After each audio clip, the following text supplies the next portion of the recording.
Conservative new media viewers, LA Lakers fans around the world, Jeremy Lin fans around the world. Now take note of this because you're not going to hear it very often, probably ever, when the team loses that Jeremy Lin is playing for. But tonight, we're breaking it out because it's deserved. Woo! Dude, tonight was a damn good night to be a Jeremy Lin fan. Let me say that one more time. I'm not sure that I heard that myself.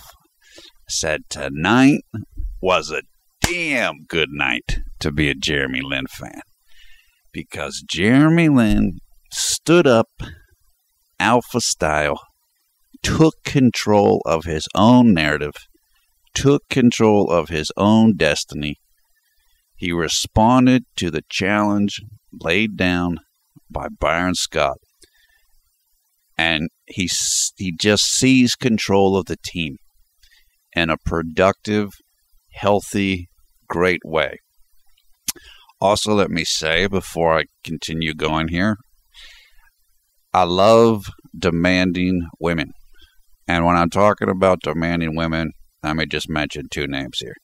That is Roxette and Eon, both on Twitter.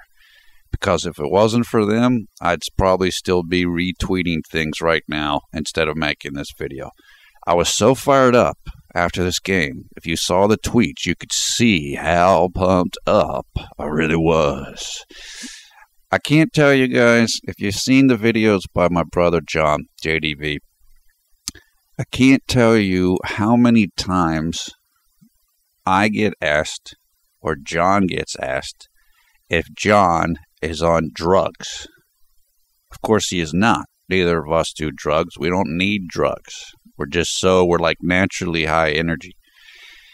And because John's so fired up, it's like he's manic. And we're both like that. And let me tell you a quick story here. The Twitter person, Mikkel from Denmark. And Mikkel, I don't want to give away too much here because you shared something with me, and I don't know if you want to share it with everybody else. Mikkel is a soldier, or he's a veteran. I don't know if he's still a soldier, but he's a veteran of the military, I believe, in Denmark. And you know, he's home now. And sometimes when you're in combat or you're in tough situations, it's kind of hard to let it go. It's kind of hard to put it away. And we have other vets who are Jeremy Lin fans who listen to these videos, and you know what I'm talking about. John and I are kind of like that. We're very high energy. We're very tightly wound. Maybe that's a good way to say it. We're very keyed up. I was so keyed up after this game. I was so fired up that it was like a 2-pack-a-day smoker 5 days into cold turkey withdrawal. I mean, I was like, ugh. It's like shaking. I was just so pumped up. I just love what Jeremy Lin did in this game. Now, he scored 14 points, no rebounds, 6 assists, 3 turnovers, plus minus was a +2. He played 28 minutes, which was tied with Wesley and Jordan for the most on the team. He only shot 2 of 9 from the field, including 0 of 3 from the three-point land. But he was 10 of 14 from the free throw line. He took 4 more free throws in this game than James Harden did. And James Harden played 7 more minutes than Jeremy did. What Jeremy did in this game, particularly later in the game, this game was a joke early on. It was a disgrace. And you can see what I said about it on Twitter. This was an embarrassment. This looked like worse than anything in the D'Antoni era, except maybe the one game against the Clippers where the team lost by like 40-some points. That's what this looked like in the first half. It looked like a cat playing with a mouse, just like toying with it.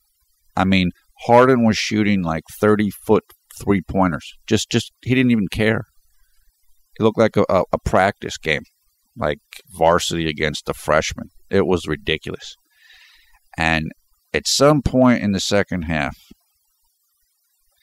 Jeremy got sick of it. He got tired of it. He didn't want to be the toy anymore to the cat.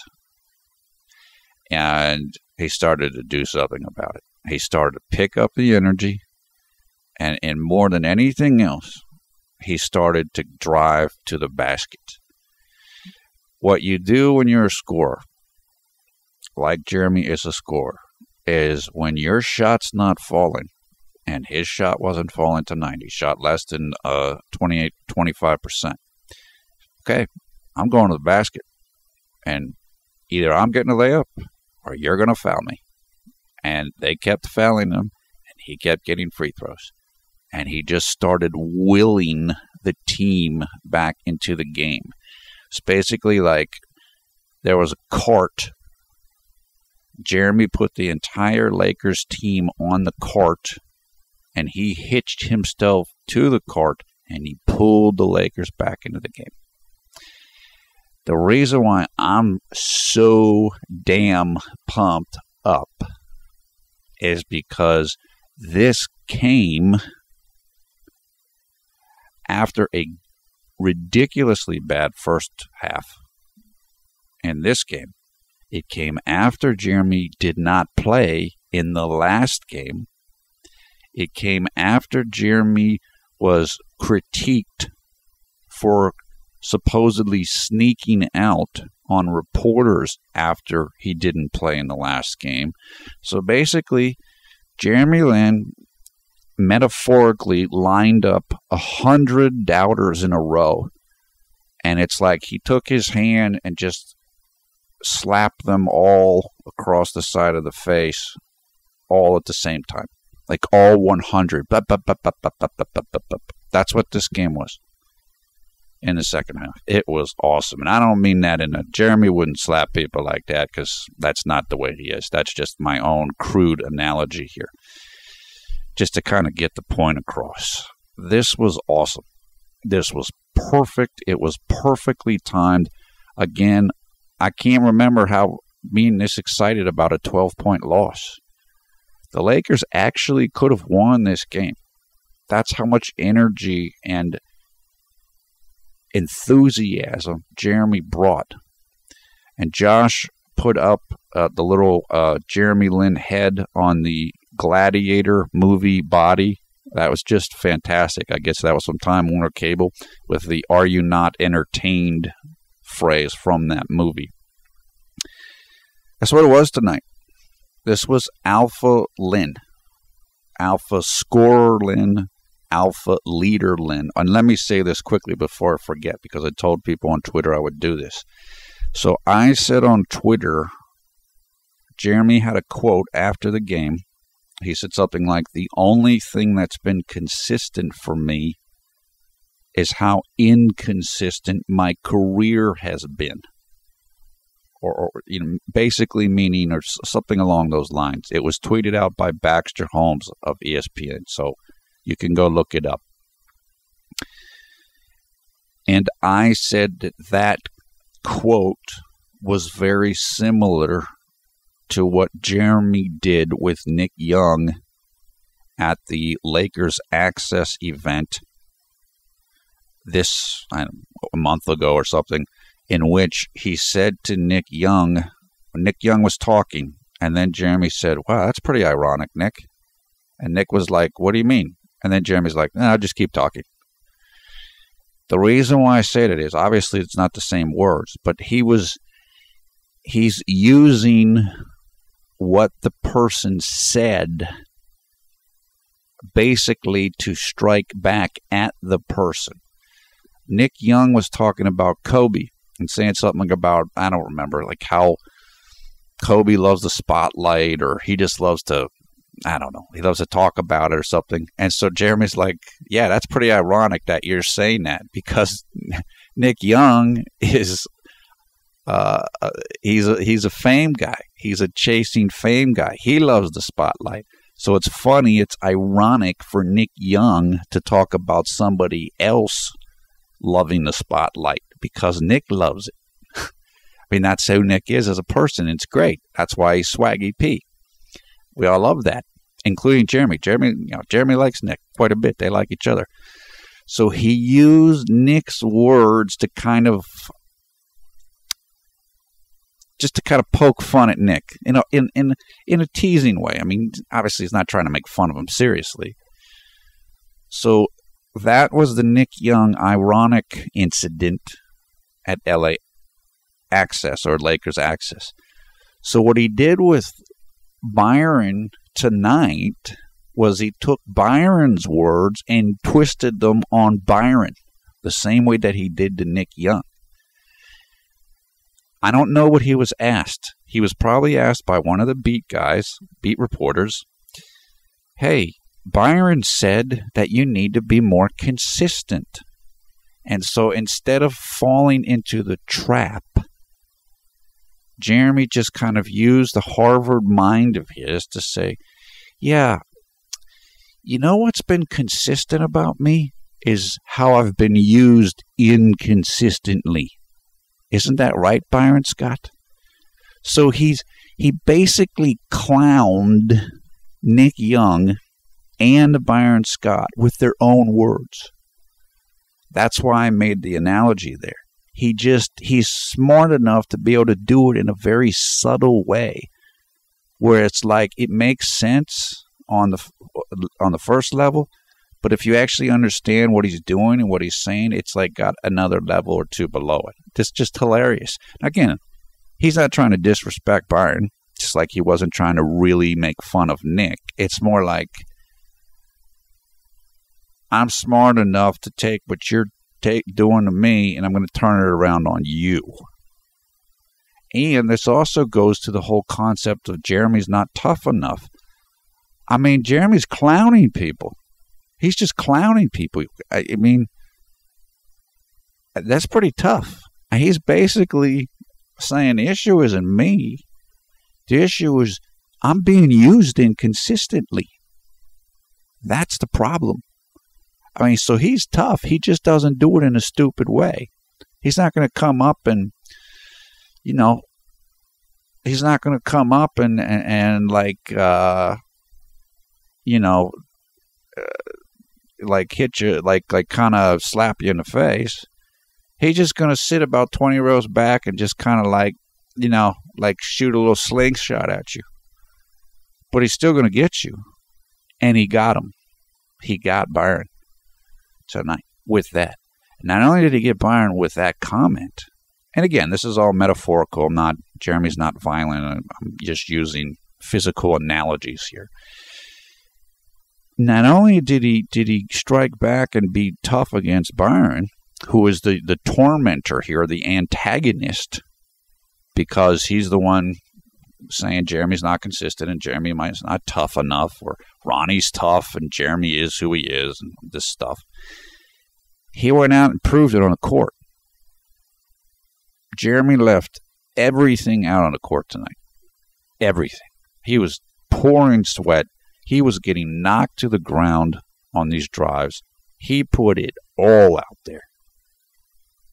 And I will say this, and I know nobody wants me to give credit to Byron. That's I understand that. And I'm not saying Byron deserves any credit. But Byron's apparently talked with Jeremy today and told him, I guess he was going to tell him what he wanted, what he expected from him. Well, whatever was said and whatever Jeremy took from the did not play incident, it worked tonight. Jeremy was one of the only guys on the team, maybe also Carlos Boozer and Wayne Ellington, who looked like they cared tonight, who actually came out and laid it out there. So whatever was said, it worked. And again, it's not about Byron. It's about Jeremy. Somehow Jeremy found his motivation tonight. That's the only thing I care about. We've talked about this before all throughout the year in videos. I've said stuff like, hey, maybe Jeremy should work with a sports psychologist and get his mental game where he wants it to be. What I've also said is I don't care what Jeremy does if it works. As long as it's legal and moral, I don't care what he does. Tonight, whatever happened worked. And so if Jeremy and Jeremy's team can bottle up whatever it was that got Jeremy to the mental place that he needed to be tonight, then keep doing it. And look, it could have been something as simple as he wanted to make the Rockets look bad. I don't know. So if that's the case, then show Jeremy a Rockets jersey before every game. Whatever works, whatever it takes. Everybody's got their thing. Everybody's got their motivation, and you have to figure it out. And not all guys are the same way. Some guys, if Kobe comes into practice and Kobe's saying that the team's Charmin and Kobe's taking shots at Jeremy because he's saying, oh, I got Jeremy to shoot and he's soft and blah, blah, blah. Well, that'll fire him up. I don't think that really worked for Jeremy. Maybe it did. So you just got to find what does work. And whatever happened today worked. That's it. So I'm just thrilled. Tonight was the Lin-sanity version of Lin in terms of mentality. Now, he didn't shoot as well, but this was the guy that's the leader. This was the guy that was the alpha. Tonight, we talked recently about Jordan Hill. Jordan Hill's not giving Jeremy the ball so Jeremy can bring it up over half court. Well, that's not going to happen tonight. Everybody's giving the ball to Jeremy right away. Don't mess with Gladiator-sanity tonight, like the picture that Josh sent. That's the best version of Jeremy. And to be completely honest with you, I think that's what Kobe and Byron want. Now, sometimes they say they want it and they don't actually want it. Because if Gladiator-sanity comes out and Kobe doesn't get 20 shots, well, I don't think Kobe's going to be real happy about that, even if he says that's what he wants. And if Gladiator-sanity comes out and Jeremy's not running Byron's offense, well, maybe that's not what he wants for Byron. Maybe we get another boneheaded comment like after the 18-11 against Minnesota. So there's a bunch of conflicts going on here between what people say and what they do. And this is part of what Jeremy was summarizing in that brilliant comment. The only thing consistent about my career is how inconsistently I've been used. Or whatever he said. That's right. That's right. For Jeremy Lin to not have been played in the last game, based upon how he played on the previous two games, made no sense. The two games that he played before the last game were two of the best games that he's played all year in terms of playing the style that Byron wants him to play. They were outstanding. So it didn't make any sense. It's kind of like if you have a dog, you want to train the dog. And so you teach the dog to go to the bathroom outside, and every time you do it, you give it a treat. Now imagine that you've done that 10 times, and all of a sudden a dog goes outside, goes to the bathroom, and now you start you start punishing it. The dog's going to get all confused, and it's not going to know what to do. That's kind of what Jeremy, I think, went through or felt last game when he didn't play. I went out and I busted my tail for 2 straight games. I played the way you wanted me to play. I played some of the best ball on the team. And now you're sitting me? What the heck is that? That's one reason why people were so upset. And I can tell you, people were really upset. I've seen people, look, Jeremy's got fans all over the world. We know that. Anybody that's familiar with his fan base or his popularity knows this. I would say that the core of the Jeremy Lin fan base is in Taiwan. That's where the Jeremy Lin Garden people, that fan club originates from. And I can tell you right now, there are people that I know that have been Jeremy Lin fans for years, and they're good people, and they're nice people, and they're sweet people, but boy, were they mad after that game. I don't want to get into all the details, but I can tell you, I saw pictures, I saw stuff. I would not want to be the Lakers after what happened in that game. Because I think there's a cultural divide here. You have to understand, if you're a Lakers fan, maybe you're from the USA, maybe you're from a non-Asian background or something. What happened with Jeremy last game, to a lot of people I think of Asian background, and many people of non-Asian background, was total disrespect. I mean, complete shaming disrespect. And that's a very serious thing hidden in a lot of Asian cultures, from my understanding anyway. I'm not an Asian culture expert, but I know a lot about a number of Asian cultures. I've studied Asian history and etc. That's a lot more serious than it might be in a Western culture. So, I mean, people were like, they were very offended, like really offended. And you could see it by the way they were expressing themselves. Like I said, these are mild people. Mild people. I know some of these people for years, and they were really angry. You're talking about boycotts. Now, somebody said on Twitter, "Hey, I don't think the Lakers care if people don't show up." Well, no, they care, and I'll tell you why they care. First of all, Lakers are the biggest brand in the NBA.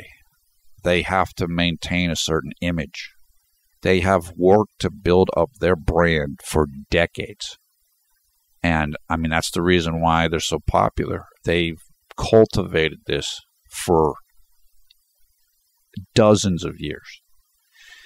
The other reason, and this is really the important reason, the Lakers are owned by the Buss family. Primarily, they're the principal owners or the majority owners. The Buss family is one of the only families, maybe the only family, or ownership group in the NBA whose principal source of revenue is their team. What I mean by that is most of the NBA owners, they don't rely on their team for their personal earnings and their personal income.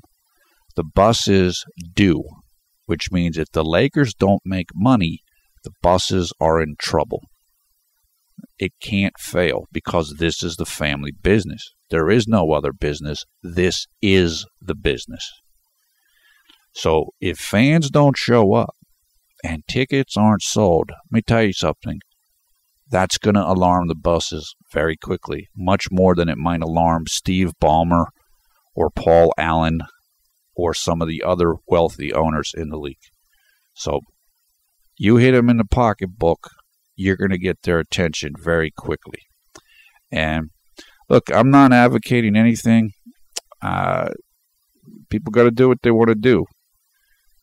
You want to get somebody's attention? Well, I mean, people are going to do that. That's what they've been doing. I certainly saw plenty of that after the Lin did not play thing. And Jeremy Lin fans they're smart, they're kind, they're nice, they're friendly, but boy, you don't want to make them mad, man. You do not want to make them mad. I've been on the other side of that a few times, and it's not pretty. It's not pretty, man. You make smart people mad. It doesn't always. It can be pretty nasty. I'll just say that. That's not a threat. I'm just saying if I was somebody who was dealing with a player that had Lin's fan base and the size of it and the intelligence of it and the characteristics of Lin's fan base in terms of just how successful a lot of these people are. That's not a group I'd want to make mad, like deliberately make mad. I would just avoid that because that would not be a good business decision. is how I'll characterize it. Look, so yeah, Lakers were outscored by 15 points in the first quarter. I mean, they were in trouble right from the get-go. They were outscored by 1 in the second quarter. They were outscored by 4 in the third quarter. So going into the fourth quarter, let's see, was it 15-16?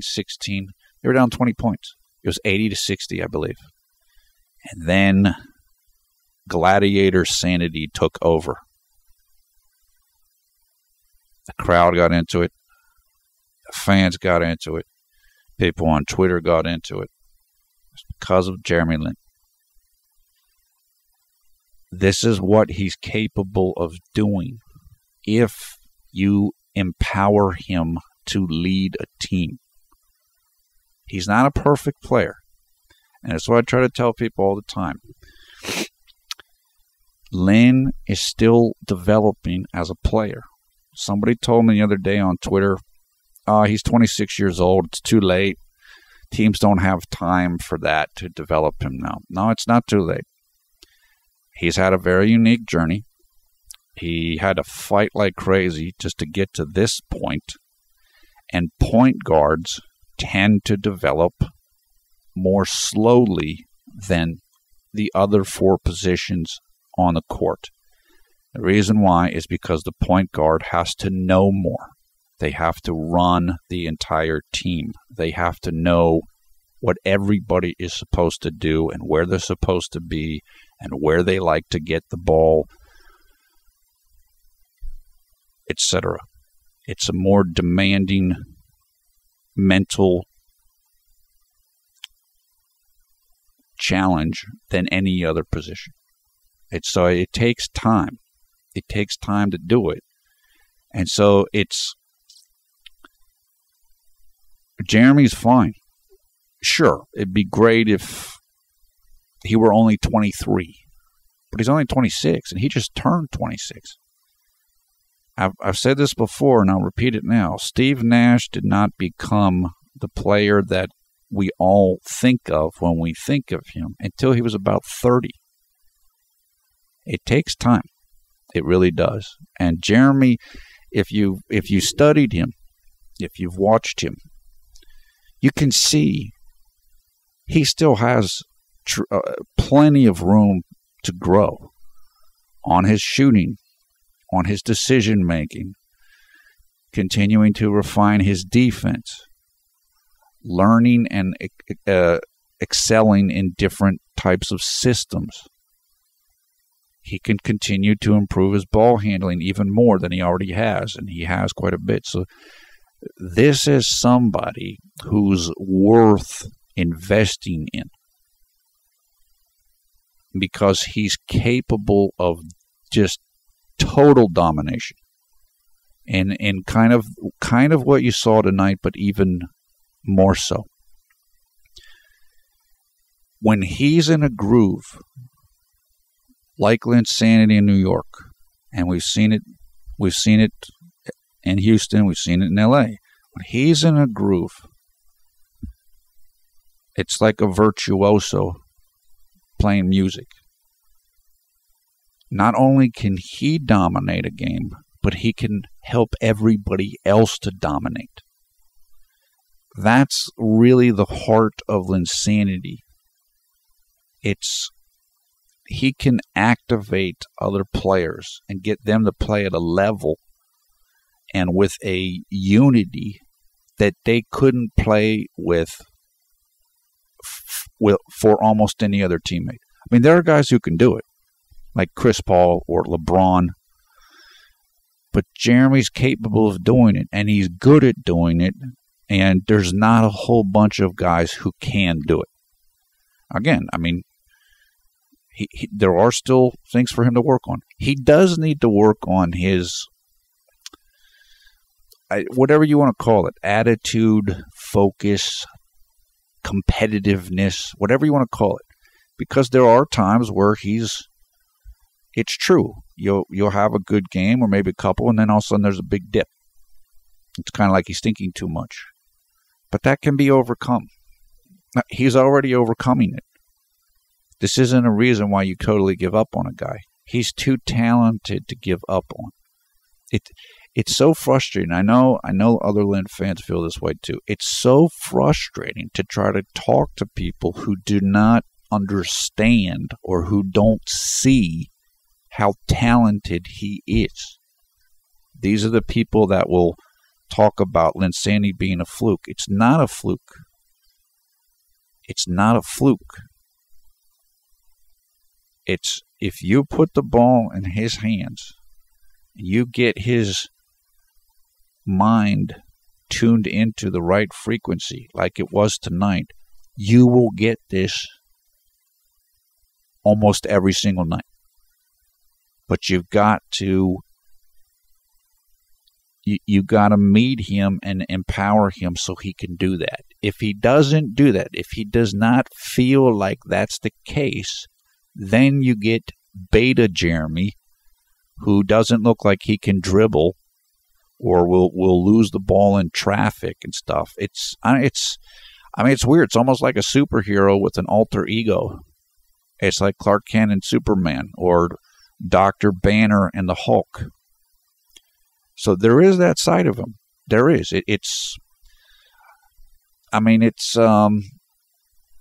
I can understand how that would make coaches upset or unhappy or whatever. But figure out a way to reach him and empower him.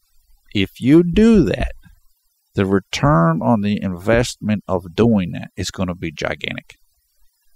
And you got a glimpse of it tonight. I mean, I can remember when Jeremy was in Houston, and I mean, he would just take over. And to be honest with you, I don't think that everybody on the team liked that, particularly James Harden. In other words, that's my role. You're not supposed to do that. Well, but he can do it. And let's be honest here, he can't do that when Kobe's around. But now, with Kobe looks like Kobe's done for the year, and I'm going to be totally honest with you. In my opinion, there is a 0% chance that Kobe is playing beyond next season. And even if he comes back, who knows how many games he's going to last? He's only averaged 40 games a year the last 3 years. He's not. I mean, this is it. This is it.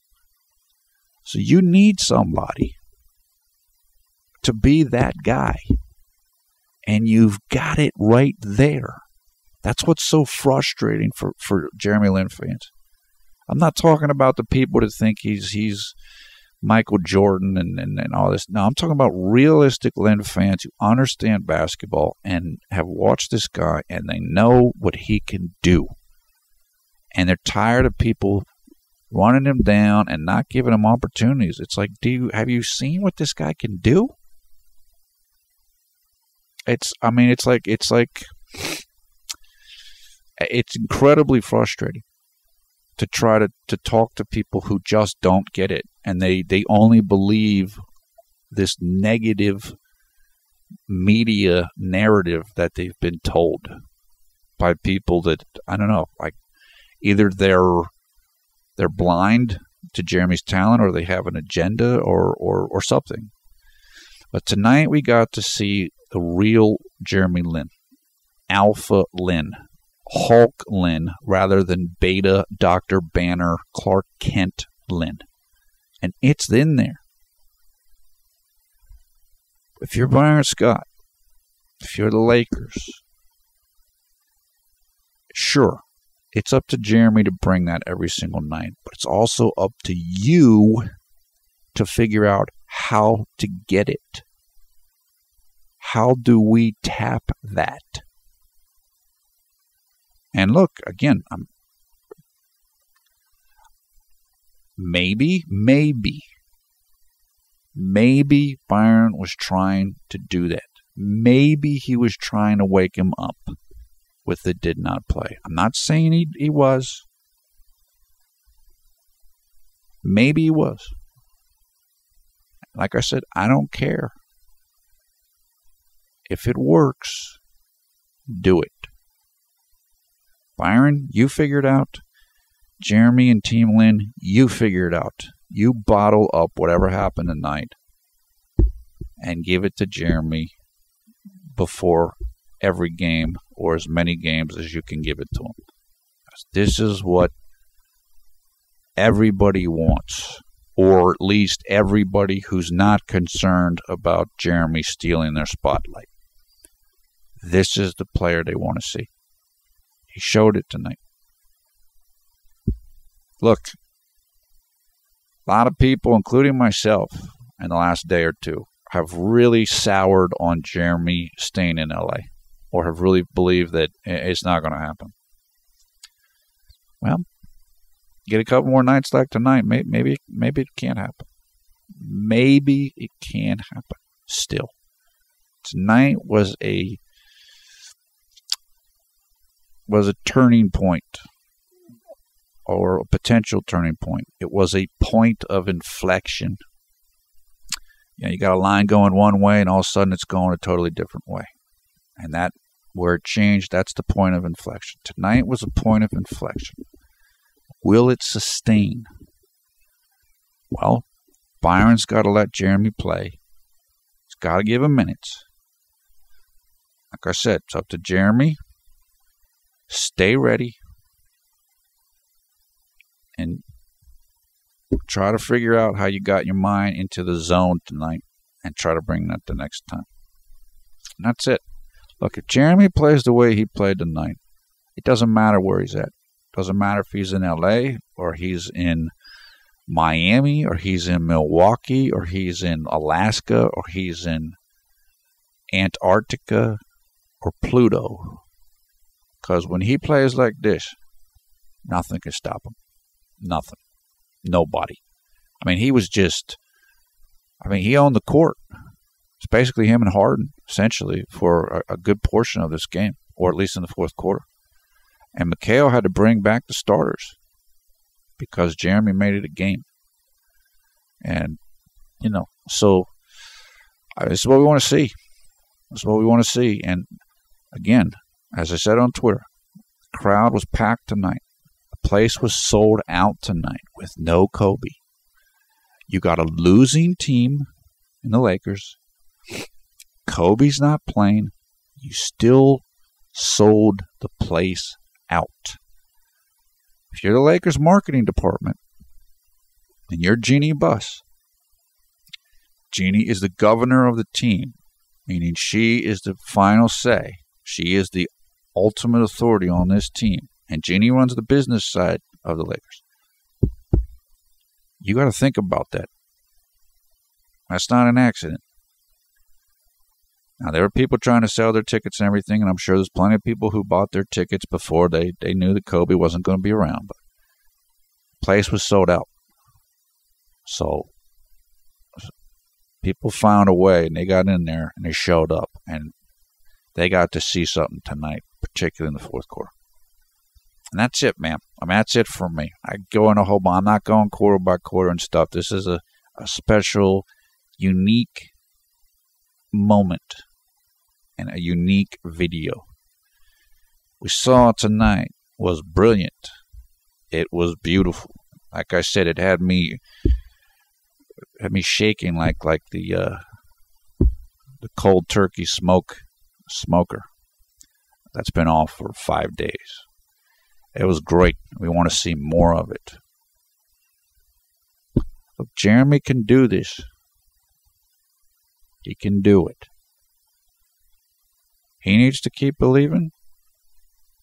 keep praying because that's what works for him. Get your mind in the right place.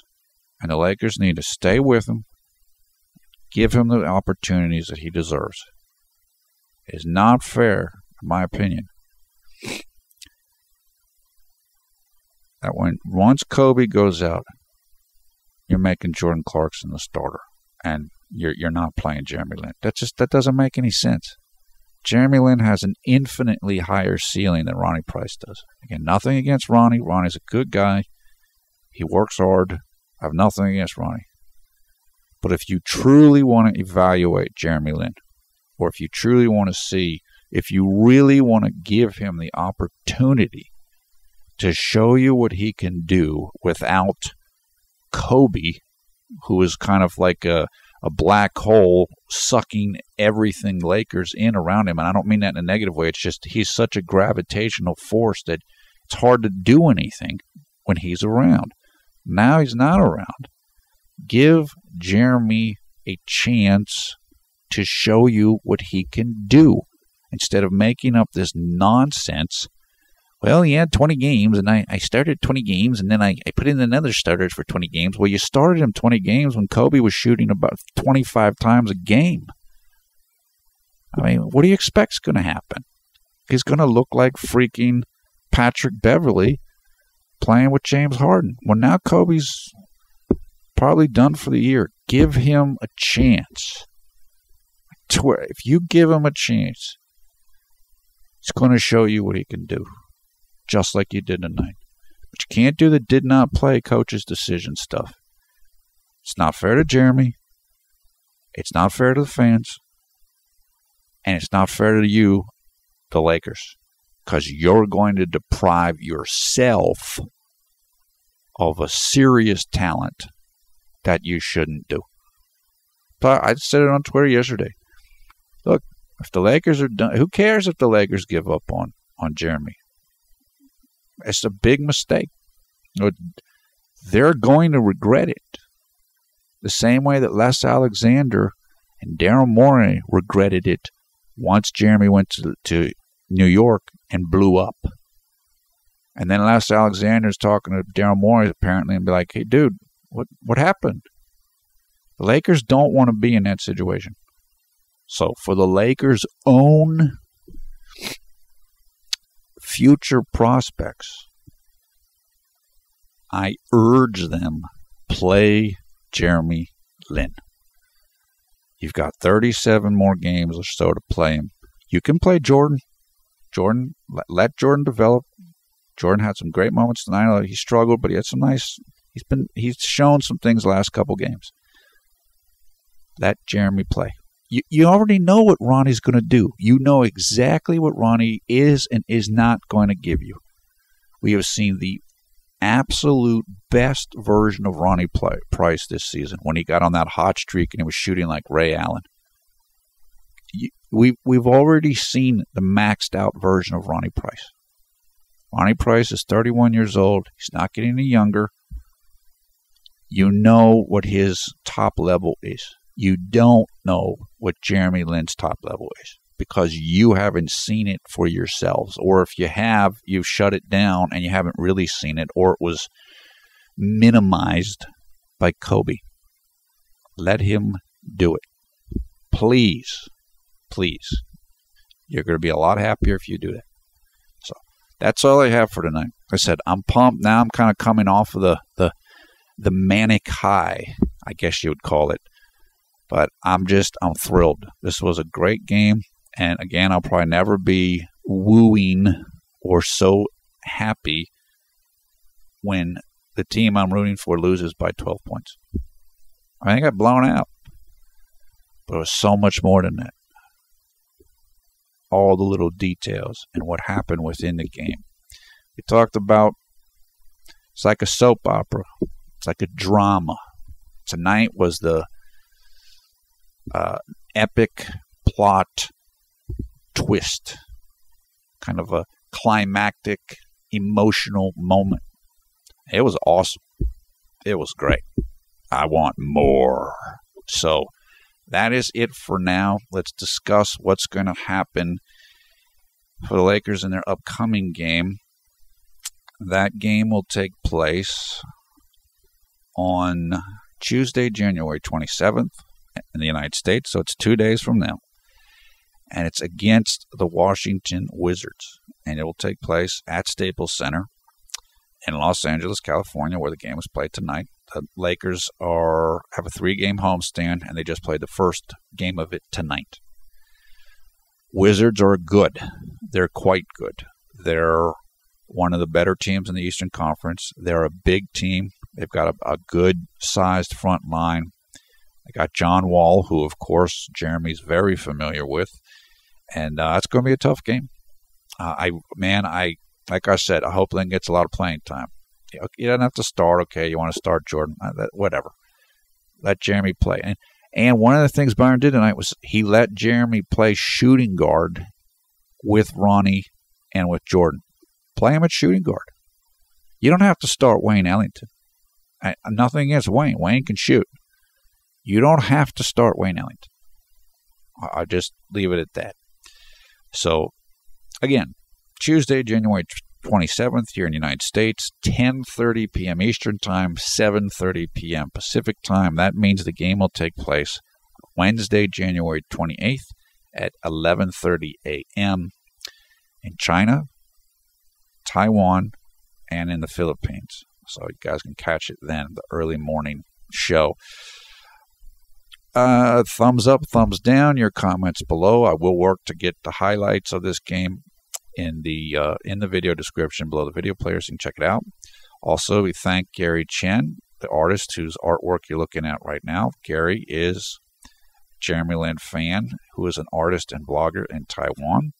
Gary hasn't been real happy lately. I'm sure of that. In fact, I know that. As I said, there's a lot of unhappy people in Taiwan and all over the world who are Jeremy Lin fans, but I'm sure they're happier tonight.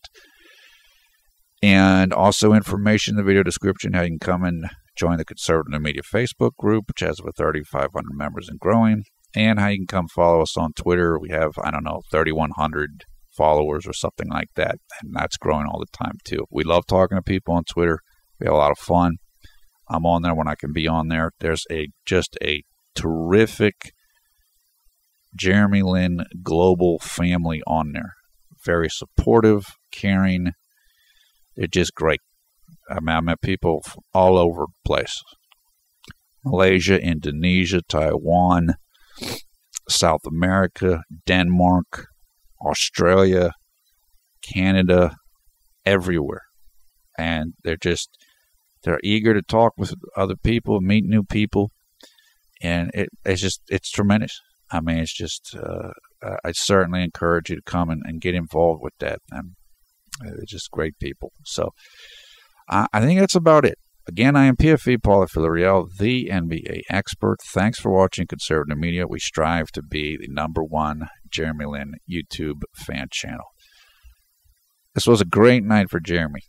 This was a great night for Jeremy and a great night for his fans. We can hold the head up high, chest out, stand with pride, because Jeremy really represented himself well tonight.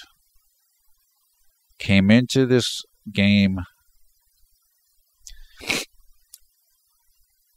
on the defensive because of all the circumstances of the last game. And he completely turned the tables. He made everything turn from, hey, you snuck out of the locker room and you didn't play and you're third string, to all of that turned into, hey, Byron, why didn't you play him in the last game? Man, he was good tonight. He really was good. It's too bad we didn't have that in the other game. It's too bad we didn't see that against San Antonio. He just flipped the script. 180-degree turn. And this is what Jeremy does. Now, Lakers need to stay with him, keep playing him, and for Jeremy's part, try to bring the energy and the focus and the confidence that you brought tonight. Just try to find your happy place in your mind and just go to work. It was great. So that is it for now. I'm pumped up. I'm looking forward to the next game. We're looking forward to it, and it better not be a did not play coach's decision. That would be not a good choice by Byron Scott, but feeling pretty good that that's not what's going to happen. That's not what's going to happen. Look, maybe Byron will do that more when the team's on the road. With Kobe down, who's your attraction? How are you going to get fans to come out? Look, I like Jordan. Fans aren't coming to see Jordan. Fans will come to see Jeremy Lin. Some fans will come for Swaggy, but you will get more fans to come to see Jeremy. I mean, he's got a massive support base in Southern California, so it works for everybody. So play the guy. No more did not play coaches' decisions. Okay, that's it for now. Hope you're having a great night, a great day, wherever you are around the world when you listen and watch this video. If you're in the Northeast of the United States, like many of our friends are, I think a blizzard is coming or has already begun, so hope you can kind of batten down the hatches and be prepared for that to stay warm and dug out the next couple of days. If you're in the Southern Hemisphere, it's a lot warmer. Stay cool. And I know it's warm down in Australia where the Australian Open's going on. That's it for now. Take care. We will see you guys in a couple days. And I'll try to get down in the comments and on the Twitter when I can.